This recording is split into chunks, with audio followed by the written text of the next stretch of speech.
Hello students. Chapter number 5 admission of A partner में इससे पहले जो मैंने आपको वीडियो बना के दिया वो टॉपिक था preparation of capital account and balance sheet. उसमें मैंने आपको एक फॉर्मेट बना के दिया था पार्टनर्स कैपिटल अकाउंट का, किस तरीके से आपको पार्टनर्स कैपिटल अकाउंट प्रिपेयर करना है। उम्मीद है वो वीडियो आपको समझ में आया होगा। एक क्वेश्चन भी मैंने उसमें आपको सॉल्व करके दिया, एक क्वेश्चन मैंने ओरल डिक्टेट किया था। उसके बाद में कुछ रिलेटेड क्वेश्चंस मैंने करने के लिए आपको दिए थे। उसमें से एक डाउट जो आपने नॉर्मली पूछा है, क्वेश्चन नंबर है 66। इस वीडियो में मैं ये क्वेश्चन आपको पूरा एक्सप्लेन करूँगा विद सॉल्यूशन, तो पूरा वीडियो को ज़रूर देखें और कोशिश करें इसको समझने की। तो स्टार्ट करते हैं क्वेश्चन नंबर 66। सबसे पहले क्वेश्चन को पढ़ लेते हैं, समझ लेते हैं क्या चीज़ नई है उसको समझते हैं और उसके बाद इसका सॉल्यूशन भी देखेंगे। Question number 66, X and Y share profits in the ratio of 5:3, 5/8 and 3/8. Their balance sheet as at 31st March 2020 was: creditors employee provident fund, workman compensation reserve, capital account है एक्स और Y का। Distribute होने वाला जो item है वो है workman compensation reserve 5800। इसको ओल्ड रेशियो में एक्स और वाई में डिस्ट्रीब्यूट किया जाएगा 5/8 एंड 3/8। एम्प्लॉय प्रोविडेंट फंड दिखने में तो लग रहा है आपको कि ये एक रिजर्व है और आपका अंदाजा होगा कि इसको डिस्ट्रीब्यूट कर देना चाहिए, but employ provident fund is a liability और ये डिस्ट्रीब्यूट नहीं करनी है। ये लाइबिलिटी की तरह ट्रीट करना है, जैसे कि क्रेडिटर्स है वैसे ही ईपीएफ है, ध्यान रखेंगे आप। दूसरे साइड में असेट में डिस्ट्रीब्यूट होने वाला आइटम है आपका प्रॉफिट एंड लॉस अकाउंट 2400 का है। तो एक आइटम लाइबिलिटीज में डिस्ट्रीब्यूट होगा, एक आइटम पी&एल अकाउंट है जो असेट्स में डिस्ट्रीब्यूट होगा। इन्होंने जेड को एडमिट किया है 1/8 शेयर के लिए 1 अप्रैल 2020 को। जेड अपने साथ 20,000 की कैपिटल ला रहा है, 12,000 की गुडविल ला रहा है। Z acquire he share from x, इसको अंडरलाइन रखें। जेड क्या कर रहा है, जेड अपना पूरा शेयर एक्स से ले रहा है, मतलब वाई सेक्रीफाइस नहीं कर रहा, केवल एक्स सेक्रीफाइस कर रहा है। तो following revaluation are also made, employ provident fund liability is to be increased by 5,000। Liability increased by लिखा हुआ है, तो जब ये बाई लिखा हुआ होता है तो समझ जाइए कि आपको फुल अमाउंट, जैसे 5,000 दे रखा है तो पूरा 5,000 से ट्रीटमेंट करना होगा। All debtors are good, debtors पे आपको प्रोविजन फॉर डाउटफुल डेट जो 600 का दिया हुआ है, अब इसकी कोई ज़रूरत नहीं है। Decrease in the value of liability कह सकते हैं या increase in the value of debtors assets भी कह सकते हैं, बात एक ही है। रिवैल्यूएशन के क्रेडिट में आएगा, अभी बताएंगे आपको। Stock include 3,000 for obsolete item, hence are to be written off. Stock की वैल्यू डिक्रीज हो रही है। Creditor are to be paid 1,000 more, creditor की वैल्यू इंक्रीज हो रही है। And fixed assets are to be revalued at 70,000। आपको करना क्या है, जनरल एंट्रीज पास करनी है, नेसेसरी अकाउंट्स बनानी है। कौन कौन से अकाउंट बनते हैं, बैलेंस शीट बनानी है, and also calculate the new profit sharing ratio भी आपको निकालना है। तो क्वेश्चन ईजी है लेकिन थोड़ा सा कन्फ्यूज़न है आपका, तो उसको हम सॉल्यूशन इसका तैयार कर रहे हैं। देखिए किस तरीके से सॉल्यूशन बनेगा। हाँ, तो सबसे पहले इसमें जनरल एंट्रीज पूछी हुई हैं, तो हम जनरल एंट्री प्रिपेयर करेंगे। सबसे पहले जनरल एंट्री तैयार करेंगे न्यू पार्टनर कैपिटल और जो गुडविल लेके आ रहा है उसके लिए। बैंक अकाउंट डेबिट, मैंने बैंक क्यों सिलेक्ट किया है, क्योंकि बैलेंस शीट में आपको कैश एट बैंक दिया हुआ है। ठीक है, बैंक दिया हुआ है तो आप इसमें बैंक टर्म यूज़ करें, अगर कैश इन हैंड होता तो कैश यूज़ करें। वैसे आपकी चॉइस है, चाहे अगर आप कैश से भी एंट्री अगर पास करेंगे तो उसमें थोड़ा सा इफेक्ट बैलेंस शीट पर आएगा कि कैश एट बैंक के साथ फिर हमको कैश इन हैंड भी कैरी करना होगा। ठीक है, मैंने बैंक किया है तो इसके लिए एक ही अकाउंट से काम चल जाएगा, इसलिए मैंने कैश एट बैंक के साथ बैंक लिया हुआ है। तो बैंक अकाउंट डेबिट टू जेड्स कैपिटल, जेड 20,000 की कैपिटल लाया है, 12,000 की गुडविल लेके आया, दोनों को सम किया 32,000। Capital and goodwill premium brought in cash by Z narration. आपको देनी है। नरेशन देना बहुत ज़रूरी है, ठीक है ना। ऐसे मत करना कि बस केवल एंट्री दी थी, नरेशन नहीं दी, नंबर डिडक्ट होते हैं इस चीज़ के लिए, तो आपको नरेशन जरूर देनी है, सुटेबल नरेशन। सेकेंड, गुडविल बांटेंगे। Premium for goodwill account debit to X capital, केवल एक्स को मिलेगी, क्यों? क्योंकि केवल एक्स ने ही सेक्रीफाइस किया हुआ है, इसलिए एक्स का अकाउंट ही क्रेडिट होगा। पूरा अमाउंट, ठीक है ना, आपकी लॉटरी लग गई यहाँ पर 12,000 पूरा हो गया, डिस्ट्रीब्यूट नहीं करना पड़ा आपको, है ना, एक कैलकुलेशन कम हो गई। नेक्स्ट, बैलेंस शीट में बढ़ने वाला आइटम था वर्कमैन कंपनसेशन रिजर्व, नंबर 3 पे इसको डिस्ट्रीब्यूट करेंगे, बैलेंस शीट को खत्म करते हैं। तो workman compensation reserve account debit to X capital account to Y capital account. 5800 का WCR है, उसको इनके ओल्ड रेशो में डिस्ट्रीब्यूट करेंगे 5/8 एंड 3/8। तो 5800 में से X will get 3625 and 2175 get by narration में लिख दिया WCR distributed between X and Y in their old ratio, that is 5:3। Next, liabilities में जो डिस्ट्रीब्यूट होने वाला आइटम हो चुका है, अब असेट्स में डिस्ट्रीब्यूट होने वाला आइटम है आपका P&L। तो X capital account debit, Y capital account debit, entry आपको ऑलरेडी मैं लर्न करा चुका हूँ। To P&L account 2400 into 5/8 and 3/8, 1500 X और 900 वाई दोनों मिलकर रिटर्न ऑफ करेंगे, 2400 का अमाउंट रिटर्न ऑफ हो जाएगा। नेक्स्ट अमाउंट है, इससे पहले नरेशन लिखेंगे, P&L माने loss return of in X and Y capital account in their old ratio, ये आपको ध्यान में रखना है। इसके बाद में जो रिवैल्यूएशन हुआ है, उस रिवैल्यूएशन के लिए हम एंट्री पास करेंगे। तो रिवैल्यूएशन में एक तो लाइबिलिटीज़ की वैल्यू इंक्रीज हुई है, तो revaluation account debit to employ provident fund पूरा 5000 और क्रेडिटर 1000, 6000 की लाइबिलिटी इंक्रीज हुई है। उसके बाद में revaluation account debit to stock account to fixed assets account, इन दोनों की वैल्यू, असेट्स की वैल्यू डिक्रीज हुई है। 3000 पूरा स्टॉक ऑब्सोलेट हो रहा है, रिटर्न ऑफ हो रहा है। और फिक्स असेट्स आपकी 80,000 की बुक में दे रखी हैं, जबकि 70,000 की आज की वैल्यू है, तो 10,000 ये टोटल 13,000 की असेट डिक्रीज हो रही हैं और 6,000 की लाइबिलिटी इंक्रीज हो रही हैं, दोनों ही लॉस हैं। इसके बाद में एक नेक्स्ट एंट्री बचती है आपकी, जो डाउटफुल डेब्ट्स के अमाउंट डिक्रीज करना है। तो PFDD provision for doubtful debts account debit to revaluation account 600। अब क्या करना है आपको, आपने रिवैल्यूएशन देखा, रिवैल्यूएशन में डेबिट का टोटल ज़्यादा है, क्रेडिट का कम है, debit is excess over credit, then the result would be loss on evaluation which is distributed between x and y, means old partner or existing partner in their old ratio, that is 5:3। डिस्ट्रीब्यूट करने की entry होती है x capital account debit, y capital account debit to revaluation account. 18,400 multiply by 5/8 3/8, x को मिलेगा इसका share 11,500 और y को होगा 6,900, टोटल 18,400 का लॉस होगा। और इसी के साथ ये जनरल एंट्रीज यहाँ पर फिनिश होती है। अब हम बात करेंगे इसमें नेसेसरी अकाउंट्स कौन कौन से बनेंगे। आपको पता है, सबसे पहले revaluation account, second partners capital account, third bank account जो कि ऑप्शनल है, चाहे तो आप बनाएं, चाहे तो बैलेंस शीट में ही शो कर सकते हैं डायरेक्ट, और last one is balance sheet, ये हमको बनाना है। तो मिलते हैं रिवैल्यूएशन अकाउंट से जी। तो ये रिवैल्यूएशन अकाउंट में increase in the value of liability employee provident fund 5,000 to creditor, increase in the value of liability 1,000, decrease in the value of assets stock 3,000 and decrease in the value of fixed assets 10,000 और decrease in the value of liability by provision for doubtful debt 600।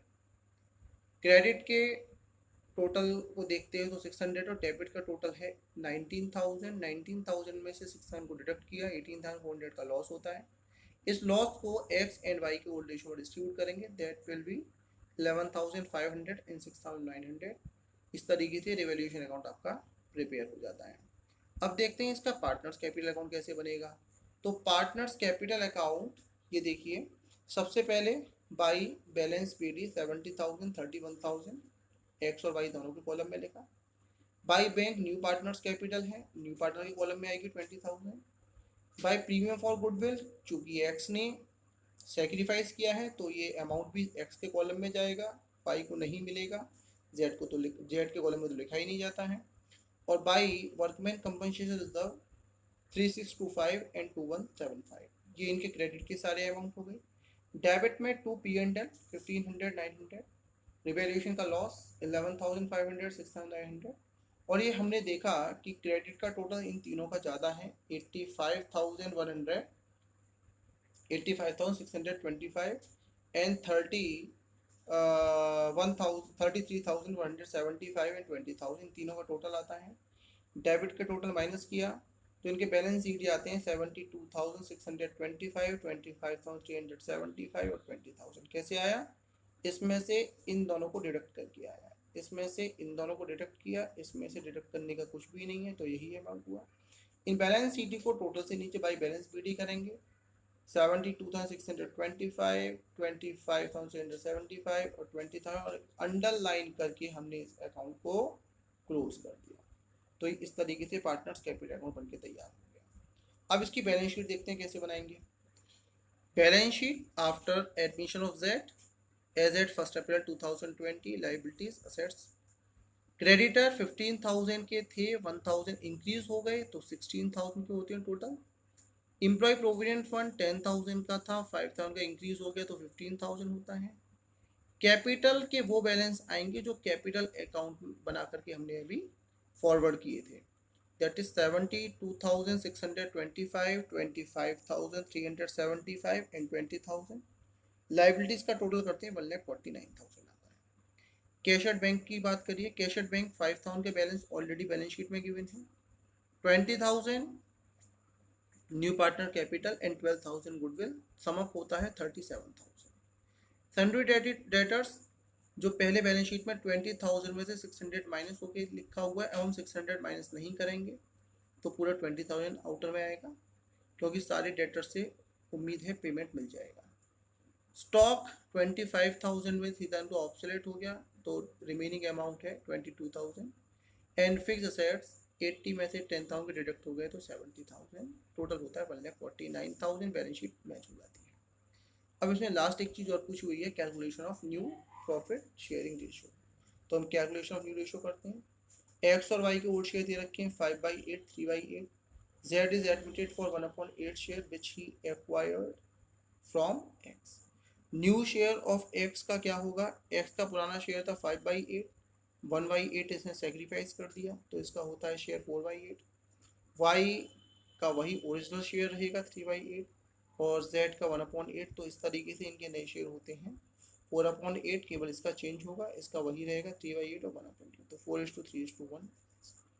ठीक है, इस तरीके से आपने question number 66 को समझ लिया।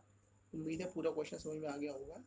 चलिए एक क्वेश्चन मैं आपको डिक्टेट कर रहा हूँ, ओरल स्टडी कर रहा हूँ, उसको ज़रूर आप देखें, ठीक है, और फिर कोशिश करें उसको ट्राई करने की, जिससे कि आपके आंसर्स मैच होगा। ये नेक्स्ट क्वेश्चन है 67। X and Y are partners in a firm, profit in the ratio 3:2। Balance sheet 31 March 20 की दे रखी है। डिस्ट्रीब्यूट होने वाला आइटम है वर्कमैन कंपनसेशन रिजर्व, लेकिन कंडीशंस अप्लाई हैं, आपको पता है, पहले चेक करेंगे क्लेम तो नहीं है और उसके अकॉर्डिंग इसको डिस्ट्रीब्यूट करेंगे, तो इसको बाद में देखेंगे। असेट में डिस्ट्रीब्यूट होने वाला आइटम है P&L, मान लीजिए इसको रिटर्न ऑफ करेंगे। Come to the point. On 1 April 2020, they admit Z as a partner for 1.6 share on the following items. Number 1, Z bring in 40,000 as his share of capital, but he is unable to bring any amount for goodwill. समझ में आ गया होगा कि वो goodwill का amount cash में नहीं ला रहा है, तो आपको पता है कि जो Z का गुडविल का शेयर है वो उसके करेंट अकाउंट से एडजस्ट किया जाएगा। ठीक है, एंट्री अभी देखेंगे इसकी क्या होनी चाहिए। ठीक है, अगर दिमाग में आ गई हो तो बता दीजिए। करेक्ट आंसर हो सकता है इसका, हो सकता है क्या होगा, जेड्स current account debit to sacrificing partners capital account, और सेक्रीफाइस में एक्स और वाई दोनों का नाम आएगा अगर कोई आगे इंफॉर्मेशन नहीं हुई तो। Claim on account of workman compensation is 3,000। ऊपर रिजर्व कितना है आपके सामने 5,600 का है और क्लेम कितना है 3,000 का है, तो क्लेम कम है तो आपको पता है क्या करना है।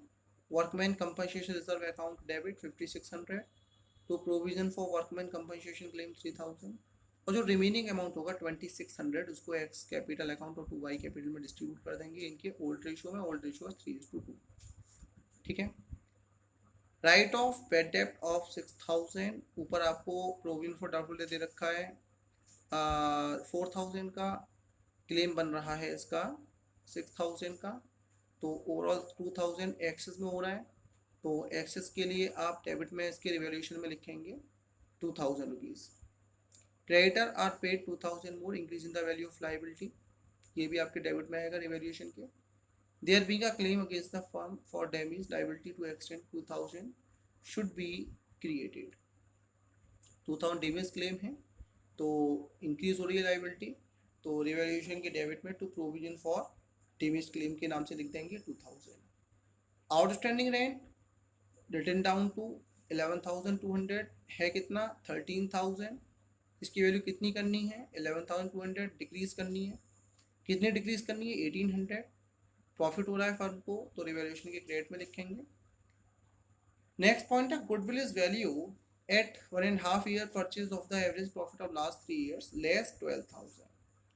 तो आपको प्रॉफिट दे रखे हैं 3 years के 10,000 20,000 30,000। बड़ा ही सिंपल सा क्वेश्चन है, लेकिन गुडविल में थोड़ा सा इन्होंने एक ये लेस 12,000 कैसे सॉल्व करेंगे, तो चलो इसको एक काम करते हैं। गुडविल का अमाउंट का मैं आपको वर्क नोट समझाता हूँ कैसे बनाते हैं। ये हम करेंगे कैलकुलेशन ऑफ गुडविल। शॉर्ट में मैंने बता दिया आपको फॉर्मूला लिखा करके पूरा तरीके से बनाना, मैंने हिंट दे रहा हूँ आपको। एवरेज प्रॉफिट निकालेंगे पहले 10,000 20,000 30,000 3 से डिवाइड करेंगे 60,000 अपॉन 3 दैट इज 20,000। ठीक है, ये क्या है एवरेज प्रॉफिट है। Value of firms goodwill 20,000 into 1.5 minus 12,000, जैसा क्वेश्चन कह रहा है कि लेस 12,000 तो माइनस 12,000 करेंगे। इसका मल्टीप्लीकेशन होता है 30,000 माइनस 12,000, तो ये जो आंसर आएगा इसका 18,000 होगा। इस 18,000 में इसका शेयर होगा 1.6 3,000। एक एंट्री पास करेंगे जेड्स current account debit to X capital account to Y capital account 3,000 को इनके सेक्यूरिटी रेशियो में डिस्ट्रीब्यूट कर देंगे। तो क्वेश्चन बहुत ही ईजी हो गया। आपको जनरल एंट्री क्लियर करनी है, पार्टनर्स कैपिटल अकाउंट बनाना है, रिवैल्यूएशन अकाउंट फ्री में बनाना पड़ेगा क्योंकि बिना उसके लॉस प्रॉफिट निकल के नहीं आएगा, और ओपनिंग बैलेंस शीट भी आपको बनानी है। तो देखा जाए तो डिटो क्वेश्चन नंबर 66 की तरह है, आप इसको ट्राई कर सकते हैं। अगर कोई प्रॉब्लम अगर आपको आती है, वैसे तो आएगी नहीं, एक्सप्लेन मैंने कर ही दिया है। ठीक है, तो आप कोशिश करेंगे उसको करने के लिए। चलिए एक क्वेश्चन हम और समझते हैं, ठीक है, जिससे कि आपकी प्रैक्टिस अच्छे से हो जाए। ये 68 क्वेश्चन है, नेक्स्ट वाला है। तीनों क्वेश्चन बिल्कुल बैक टू बैक हो रहे हैं। 66 मैंने आपको करके बताया, 67 का वर्क नोट बताया, अब 68 वाला मैं ओरल आपको डिक्टेट कर रहा हूँ, समझिए एक बार दोबारा। Rajesh and Ravi are partner sharing profit in the ratio 3:2। Balance sheet given है, बढ़ने वाला आइटम है लाइबिलिटीज़ में से कुछ भी नहीं, और असेट में है आपके सामने इसमें भी कुछ नहीं है, तो कोई भी आइटम डिस्ट्रीब्यूट होने वाला नहीं है। एक नया पार्टनर आ गया Raman is admitted as a new partner introducing a capital 16,000. The new provisioning ratio is decided 5:3:2. Old ratio दिया हुआ 3:2, न्यू रेशियो दे रखा है 5:3:2। समझ में आ गया ना क्या करना है आपको? जल्दी से इसका सेक्रीफाई रेशियो निकाल लेंगे। फॉर्मूला पता है, old ratio minus new ratio. Raman is unable to bring in any cash और गुडविल। ठीक है, बिल्कुल सेम अभी जो क्वेश्चन नंबर बताया था 67 उसी की तरह जा रहा है। उसमें भी कैश में नहीं लाया था गुडविल, और उसमें भी नहीं ला रहा है। So it is decided to value the goodwill on the basis of Raman's share in the profits and the capital contributed by him. Following revaluation are made: stock be decreased by 5%, provision for doubtful debt 500, furniture to be decreased by 10%, building is valued 40,000। ठीक है, तो stock की value decrease हो रही है, revaluation के debit में आएगा। प्रोविजन 500 का है, ऊपर दिया हुआ है 400, माने इंक्रीज हो रहा है 100 रुपीज़ से, डेबिट में आएगा। फर्नीचर डिक्रीज बाई 10%, फर्नीचर की वैल्यू है 5,000, 10% डिक्रीज करना है, तो 5,000 का 10% 500 डिक्रीज करेंगे। और बिल्डिंग की वैल्यू 40,000, ऊपर बिल्डिंग है 35, इंक्रीज कर रहे हैं 5,000 से, तो रिवैल्यूएशन के क्रेडिट में आएगा 5,000। अब देखो इसमें गुडविल का केस नहीं दे रखा है, ठीक है। Raman is unable to bring in any cash of the goodwill, so it is decided to the value the goodwill on the basis of Raman's share in the profits and the capital contributed by him। ये क्या indicate करना चाह रहा है? ठीक है, तो कुछ बच्चों ने गैस कर लिया होगा कि ये हिडन गुडविल वाला टॉपिक है, और हिडन गुडविल के कितने स्टेप थे मैंने बताया था, उसके लिए आपको पूरा टॉपिक एक्सप्लेन किया था। 4 स्टेप थे। 4 स्टेप से गुडविल निकालेंगे, ठीक है। इसका गुडविल आपको निकालना है सेल्फ। स्टेप 1 को यूज़ करेंगे जिसमें कि ये Raman's capital into reciprocal of a share. Second case करेंगे total capital of the firm जिसमें कि राजेश और रवि की एडजस्टेड कैपिटल लेंगे। इसकी कैपिटल लेंगे, न्यू पार्टनर की डिस्ट्रीब्यूट होने वाला कोई आइटम है नहीं, तो तीनों को प्लस कर लेंगे। स्टेप 1 में से स्टेप 2 माइनस करेंगे, फर्म की गुडविल आएगी और उस फर्म की गुडविल में इसका शेयर निकालेंगे 2/10, तो रमन का शेयर आएगा। ओवरऑल क्वेश्चन बहुत इजी है, ठीक है। तो ये मैंने 3 क्वेश्चन आपको बैक टू बैक बताए। आगे जहाँ तक ये टॉपिक आपको बता रहे हैं 76 तक के क्वेश्चंस बन रहे हैं, उनको ट्राई करें आप। और भी अगर कोई डाउट आपको अगर आता है तो सेंड कर दीजिए, एक वीडियो बना देंगे उसके लिए। और आगे वाले जो टॉपिक्स हैं एडजस्टमेंट ऑफ कैपिटल, वो इस बार CBSE ने सिलेबस जो रिड्यूस किया है उसमें से हटा दिए गए हैं, तो ओवरऑल ये चैप्टर आपका क्लोजिंग की तरफ है, ठीक है। तो और कोई अगर डाउट आता है तो उसके लिए मुझे आप भेज दीजिएगा। उम्मीद है वीडियो आपको पसंद आया होगा, ठीक है। तो दोबारा अगर चाहें तो देख सकते हैं अगर कोई आपको डाउट आ रहा है तो। और अदरवाइज़ वीडियो को लाइक करें, सब्सक्राइब करें चैनल को अगर अभी तक आपने इसको सब्सक्राइब नहीं किया है, ठीक है। और कोई भी डाउट आपको आता है तो मुझे व्हाट्सएप कर सकते हैं। Thanks for watching.